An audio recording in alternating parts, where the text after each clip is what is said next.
Assalamualaikum warahmatullahi wabarakatuh.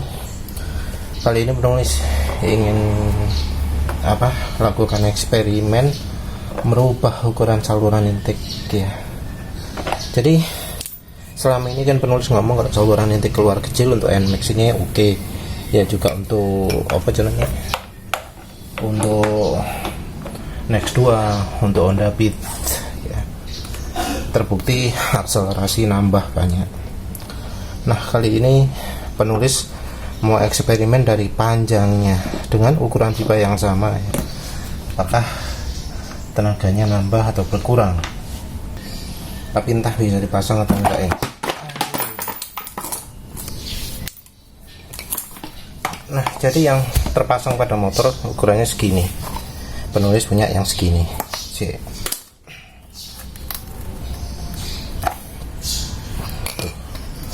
Ini lepasnya susah ya, masanya gampang nyopot ya.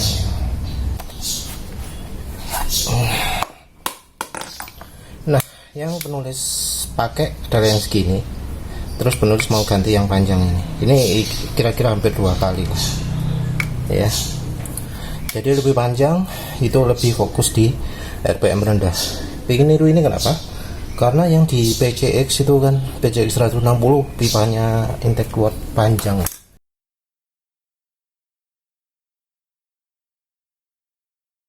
Nah, ini kalau ganti panjang gimana? Ya wis, tinggal pasang ini aja. Gini.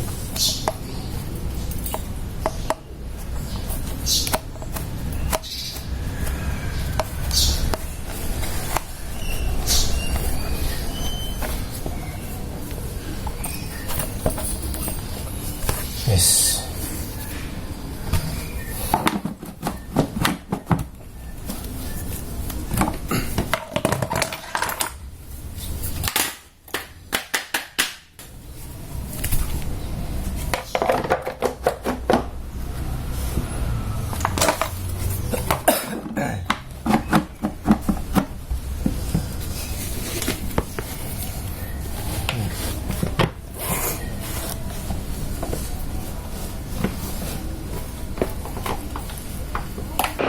Ya, ini sudah pakai saluran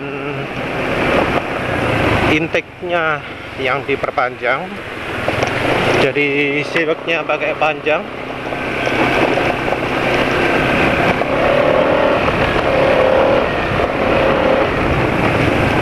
Ya maaf, ini suara mesin agak kasar karena ini olinya sudah kecampuran manol ester ya, jadi suara mesin justru lebih kasar daripada sebelumnya. Jadi manol ester itu mengurangi shear stability tapi nggak bikin halus.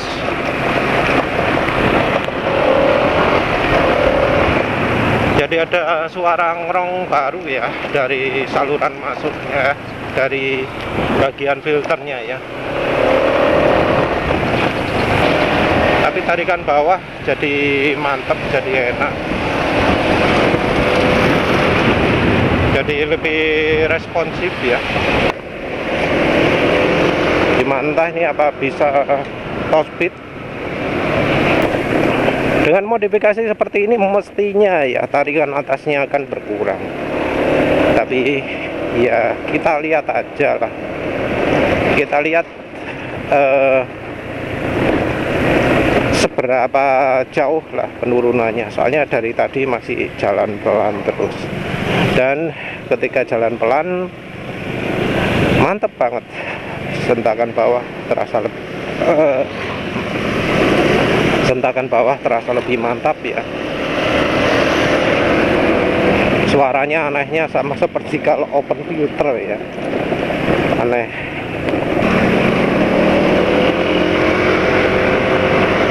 Nah gini ini enak ini, di RPM segini ini rupanya pas untuk akselerasinya.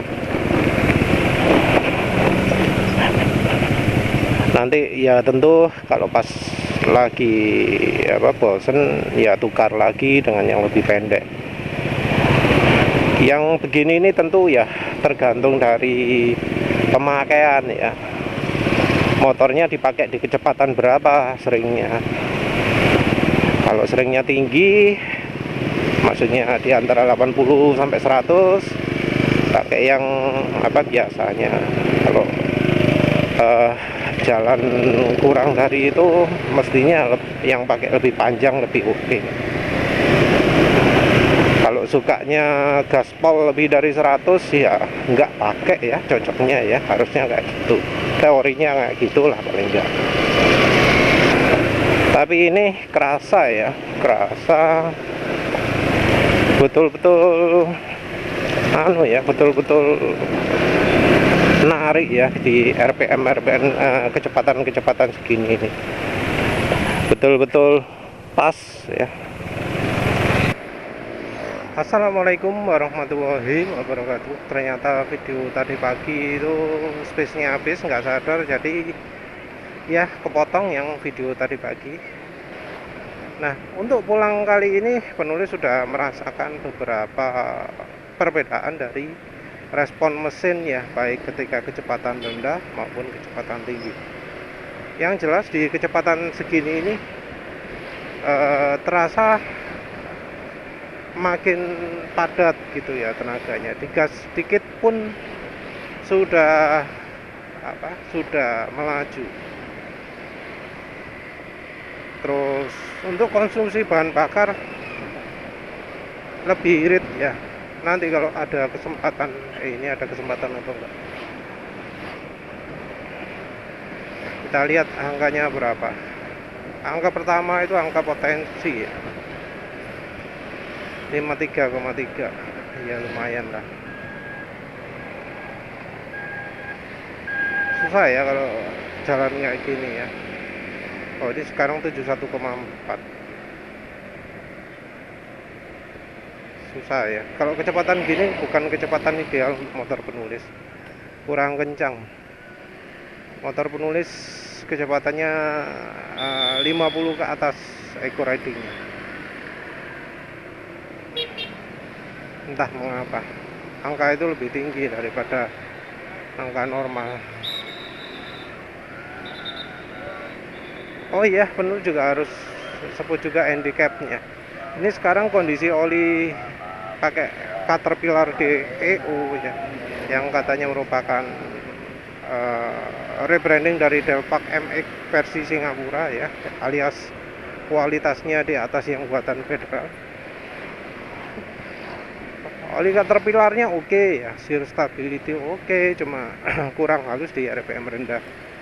Setelah ditambahi manual ester 100 ml ya, yang terjadi adalah shear stability-nya turun dan suara mesin nggak makin halus.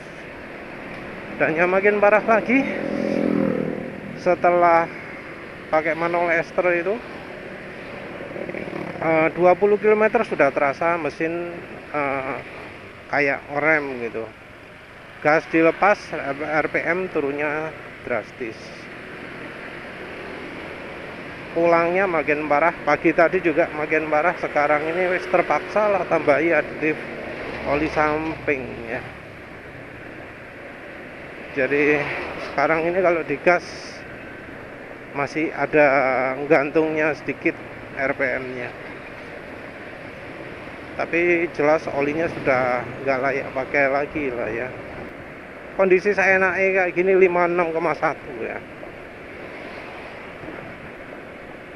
Padahal ya kecepatannya saya naik ini nggak betul-betul konstan ya. Lumayan loh, 56, berapa ini. Biasanya agak sulit ya mempertahankan angka rendah. Tadi penulis sudah jalan kencang juga. Kalau enggak karena situasi jalan enggak lebih dari 103 ya, maksimal 103. Tapi jalan nyampe 100 itu terasa ya, bahwa memang kalau saluran intake luar dipanjangkan itu emang tenaga atasnya berkurang.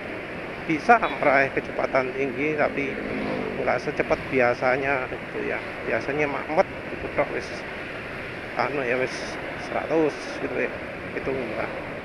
Tapi mencapai angka 60 70 enteng gitu ya, effortless ya. Ini tentu relatif ya, entah nanti bisa 0-100 atau enggak. Kalau bisa 0-100 nanti bisa kelihatan lah di kecepatan mana akselerasinya meningkat.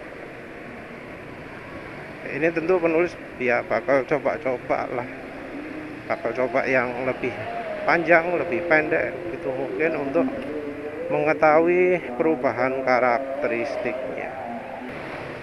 Dan ya sekaligus menjawab pertanyaannya, ada barusan bro yang tanya-tanya soal memperkecil saluran intake keluar, terus ngomong apa nanti AFR-nya, campuran rasio bahan bakarnya jadi kacau, berpengaruh ke head, berpengaruh ke lain-lain yang bisa merusak mesin gitu ya. Kan mesin itu butuh rasio yang ideal. Entah mengapa ngomong kayak gitu, karena yang bahaya itu hanya kalau udaranya terlalu banyak. Udara terlalu banyak itu jadi berbahaya karena akan menyebabkan kebutuhan oktan mesin meningkat. Artinya bensin yang biasanya pas oktannya bisa jadi mendadak kurang, hanya karena pasokan udara bertambah ya. Jadi kalau campuran udara kering itu yang lebih resiko. Kalau campuran udara basah nggak pernah ya ada warning bahaya, paling cuma ya mesin mati, mesin berebet, apa maneh. Pokoknya nggak sampai rusak parah lah, cuma bikin nggak enak dipakai gitu. Selain itu juga boros. Beda dari kalau udara terlalu banyak, resikonya mesin jeblok ya. Kenapa jeblok? Karena kalau terlalu kering maka mesin lebih mudah panas, lebih mudah terjadi pre-ignition. Campuran kering itu lebih mudah menyebabkan pembakaran dini karena ya panas itu tadi. Jadi pasang filter lessing kalau memang beneran menambah pasokan udara, malah beresiko kalau kendaraannya sudah kalau kendaraannya punya rasio bahan bakar kering. Padahal kendaraan-kendaraan sekarang yang modern itu AFR-nya kering. Kalau kering begitu ditambahi pasokan udara yang lebih baik, hasilnya adalah malah resiko ya. Apalagi kemudian pakai knalpot racing yang enggak perhitungan, yang pipa aliran udaranya itu jauh lebih besar daripada standar. Aliran udara yang lebih besar membuat rasio AFR makin kering lagi. Itu baru yang resiko mesinnya jeblok karena kebutuhan oktannya jadi meningkat tajam. Kalau memperkecil saluran udara ya enggak lah. Justru memperkecil saluran udara itu malah bikin lebih irit. Orang itu juga banyak ya yang salah paham bahwa kalau tenaga itu maksimalnya tok yang jadi perhatian.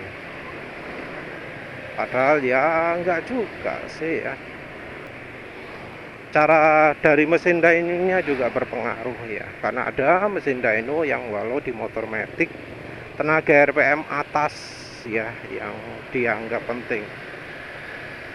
Sementara di mesin dyno lain, kalau untuk motor matic tenaga puncak itu justru ada di kecepatan misalnya 40 km per jam, 30 km per jam. Nah, kalau yang seperti itu ya pakai knalpot racing ya malah bisa turun tenaganya. Orang ya karena nggak memperhatikan ya bahwa yang namanya modifikasi itu nggak selalu meningkatkan tenaga secara merata. Bahkan kebanyakan modifikasi itu meningkatkan tenaganya di satu sisi dan menurunkan di bagian yang lain. Kalau dari teori ya, penambahan membuat saluran aliran udara itu lebih long, baik yang keluar atau masuk, itu akan membuat udara yang masuk ke ruang bakar makin banyak. Udara yang masuk ke ruang bakar makin banyak, ya harus disesuaikan dengan pasokan bahan bakar yang seimbang. Mungkin bisa secara otomatis, tapi kadang terbatas. Lebih sempurna kalau ada pengaturan secara khusus. Nah, kalau untuk knalpot racing ya, ada yang bilang sudah oke pakai knalpot standar, walau seringnya tidak maksimal. Jadi harus pakai modifikasi ECU baru bisa maksimal. Dan perhatikan, biasanya AFR standar itu sangat-sangat kering ya, lebih irit daripada yang kering, karena memang orang Jepang sana melakukan tuning nggak pakai bensin pertalite ya, tapi pakai bensin sana, pakai bensin mahal lah ya, nggak bisa disamakan dengan bensin yang ada di Indonesia. Mungkin bensin total kali ya, katanya bensin total itu paling sip dari sisi performa dibanding bensin-bensin yang lain, katanya orang Singapura ya. Mungkin yang di Jakarta juga ada yang sudah merasakan bensin total.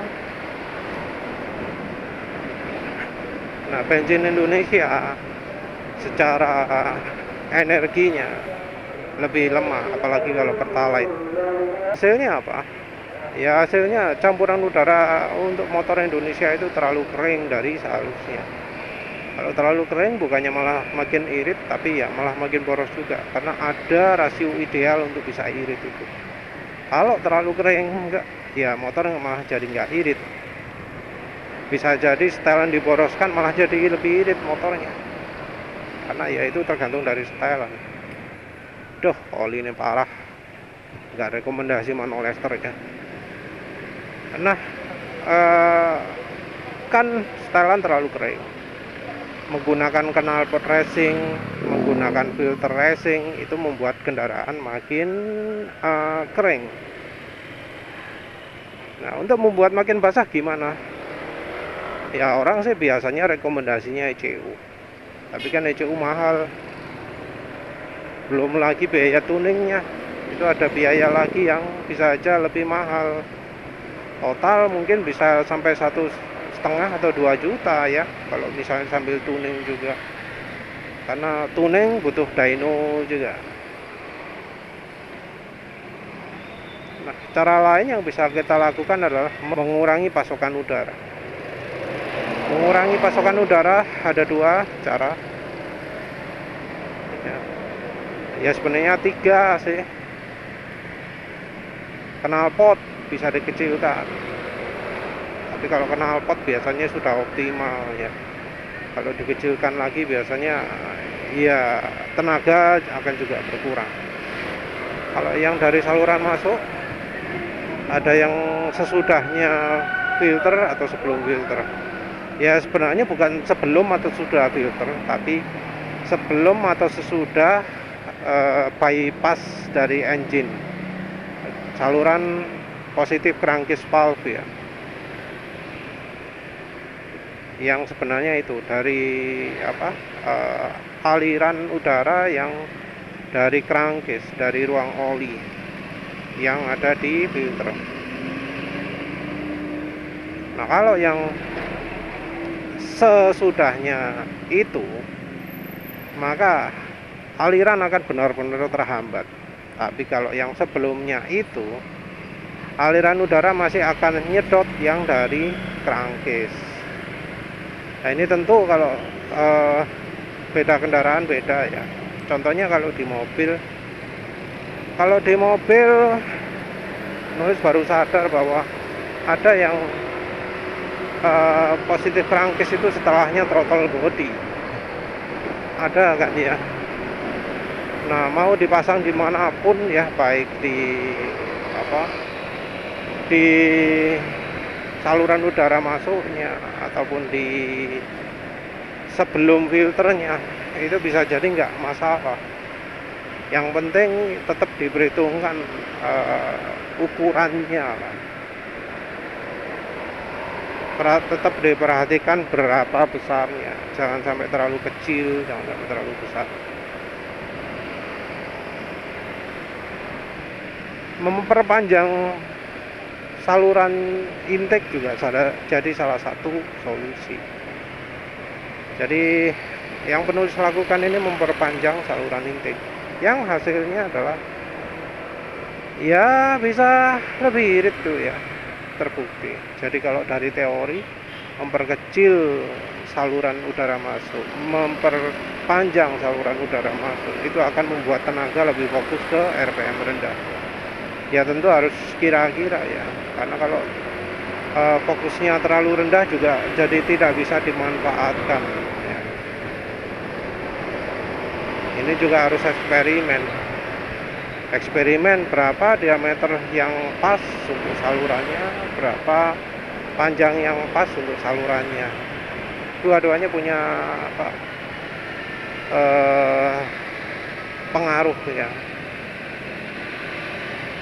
Ya tentu jadi banyak eksperimen, dan sepertinya pabrikan Jepang nggak banyak melakukan eksperimen dalam hal ini.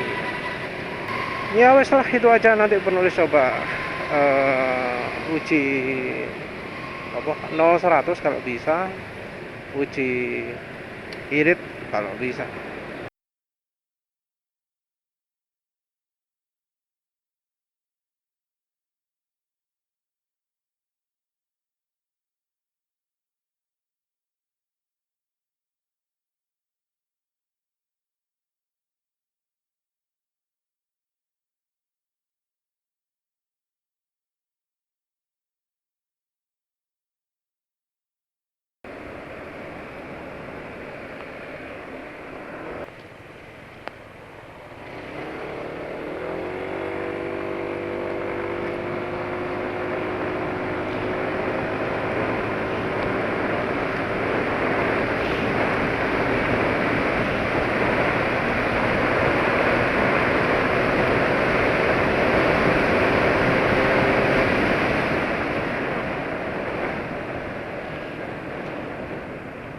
Jadi 0-100 nya seperti itu ya. Gak bisa dibilang lebih buruk, karena ya akhir-akhir ini 0-100 nya motor ini entah kenapa turun. Masa knalpot penyok lagi ya. Yang jelas dari sisi performa ya, untuk mencapai angka 100 nya enggak terlalu bervariasi lah ya. Untuk capai 100 nya rupanya masih cukup mudah ya. Tapi bonus peningkatan tenaga di RPM rendah yang sangat menarik. Jadi 0-100 nggak berkurang banyak, tapi akselerasi di RPM menengah, jadi RPM kecepatan, bukan RPM ya, kecepatan menengah dari 40-60 gitu mantap. 80 ke atas baru berat. Jadi efek panjang itu enggak se ekstrim efek diameter. Ya mungkin karena panjang intake sendiri sudah termasuk cukup panjang ya untuk NMAX. Jadi saluran intake-nya sendiri sudah termasuk panjang untuk NMAX. Dari tengah mesin ke filter itu aja sudah cukup, ada berapa caranya. Dari udara luar menuju ke filter juga ada pipa yang ya cukup panjang. Jadi kalau penulis tambahi ya paling nambah maksimal 15% dari aslinya. Perubahan panjang 15% ya mestinya nggak terlalu signifikan dibanding merubah debit udara ya. berapa kali itu, mungkin bisa hampir 2 kalinya ya. Debit udara 2 kali lebih kecil daripada normalnya, itu pengaruhnya lebih besar. Yang debit separuh normal aja tenaga nggak terlalu ngedrop kok, malah yang RPM bawah yang kecepatan udah nambah. Nah ini dipanjangkan ya lebih sedikit lagi efeknya. Iritnya bisa dibilang lebih irit ya. Kalau gampang-gampangan penulis nguji seperti itu tadi biasanya dapat 61 ya, 66 ya, dapat 62 itu sulit. Tapi tadi kalau dalam keadaan oli yang sudah dirusak oleh manual ester meraih 63,7 bisa.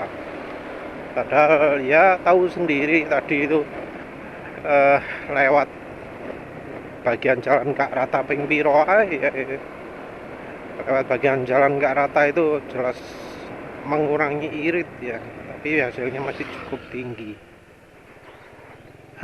Ya wis lah, itu aja menurut penulis. Bisa diterapkan kalau memang butuh kendaraannya lebih irit. Bisa dapat angka 50 km per liter pakai eco riding di NMAX Real itu bisa ya, bisa kalau saluran masuk ke filternya dibuat lebih kecil dan lebih panjang, tinggal disesuaikan selera. Kalau pakai selang ya perhatikan juga kalau selang itu diameternya terlalu kecil ya, beberapa selang. Jadi selangnya jangan pakai selang yang tebel, tapi selang yang dindingnya itu tipis ya. Ya habis itu aja. Terima kasih udah menonton. Assalamualaikum warahmatullahi wabarakatuh.